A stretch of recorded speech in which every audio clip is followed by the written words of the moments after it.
Right now, the process to take over the Mangaung Metro by the national government is gaining momentum. Finance Minister will today reveal the team that has been appointed to address issues of governance and maladministration there. The Metro was placed under administration after frustrated residents took to the streets protesting over poor service delivery and corruption. Let's go to eNCA's Moloko Moloto, who's in the Free State, to tell us more. Quite funny that, you find Mangaung, a place, the birthplace of the ANC, being in such disarray, Moloko. Tell me exactly what the Finance Minister said in terms of the plans to make it better. Good morning, Masero Ratlaga. Indeed, there is a special council meeting of the Mangaung Metro now underway, and Finance Minister Godongwana is the guest.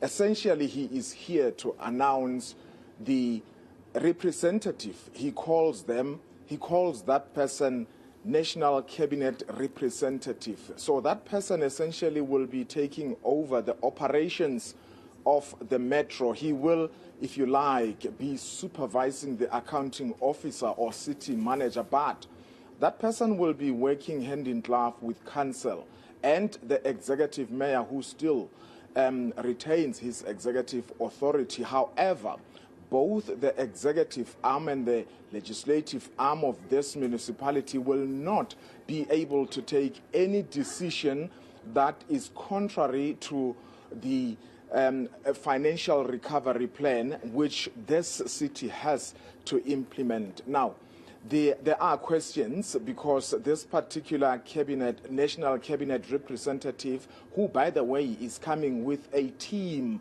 of experts, the minister calls them that, they will be working here for the foreseeable future.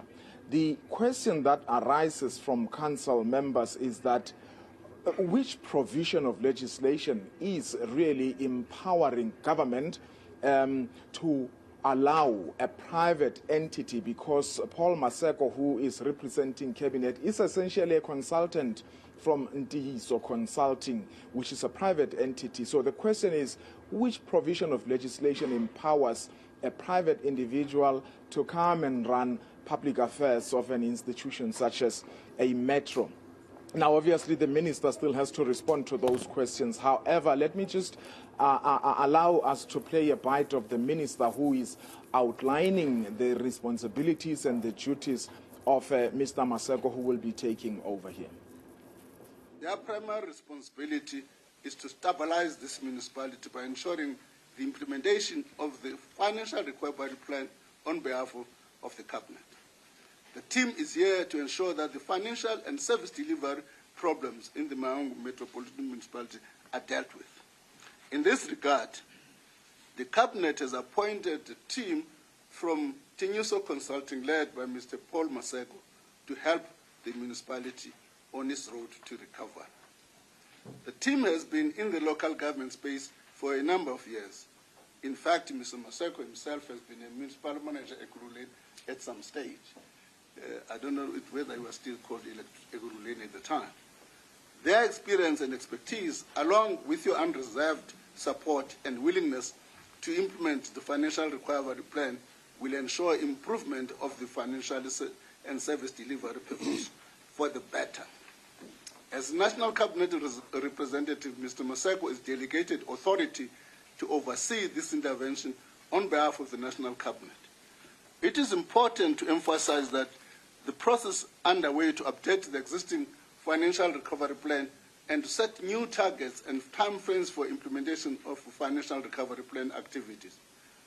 Your municipality must implement these financial recovery programs, activities, and strive to meet targets and timeframes set. Mr. Maseko will oversee this process. He will provide regular updates to Council and Cabinet. Moloko, did he say anything about the fact that there are reports suggesting that there are divisions and factionalism at council level? So, Masero, this is what is happening in this municipality. This financial issue, the crisis that's happening now, has been developing over the years throughout various councils. But the minister is saying it actually gotten worse recently. And he's saying it's unfortunate that this new council, which was elected in November, now has to take over or inherit all this mess. But importantly, Masero, Mangaung Metro was identified among 43 other municipalities which National Cabinet is saying are in a financial and service delivery crisis. That is the worst level. We're not even talking about financial instability, financial crisis. Now, the minister is saying that things are not improving, but you'll also recall that the provincial government actually 2 years back came in here to take over, put this municipality under administration. It failed, literally. That is why the National Cabinet had to intervene. Now, councillors are asking inside that council meeting to say, where's the report?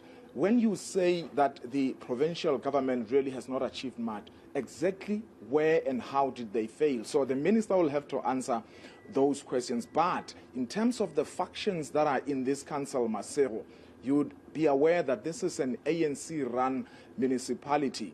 The ANC has a slender majority. So they had to sit at least 3 times before they could adopt a budget. So that on its own is showing the crisis, because the ANC councillors, who are the majority, could not agree. Others voted against the budget.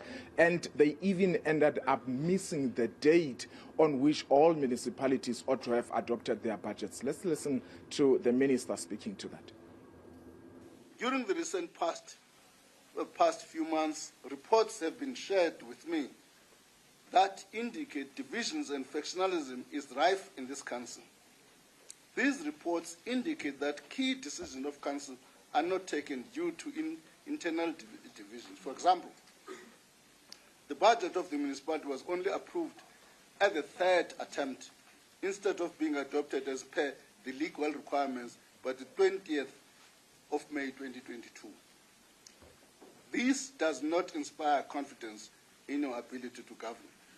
It also sends the worrying signals to investors. Honourable councillors, for the successful implementation of the financial recovery plan, support and guidance is needed. There must be an attitude by the leadership that invests in its energy in core service delivery initiatives. Getting the basics right and you can achieve great things. The council is in a position to drag the municipality out of the current dysfunctional state. You must concentrate on positioning the Mangaung Metro as a trustworthy, performance-geared and caring instrument of the people's way. This is a mammoth task. However, the right political attitude and willingness to change the current dysfunctional city and full implementation of the financial recovery plan, this council is poised to make rapid improvements.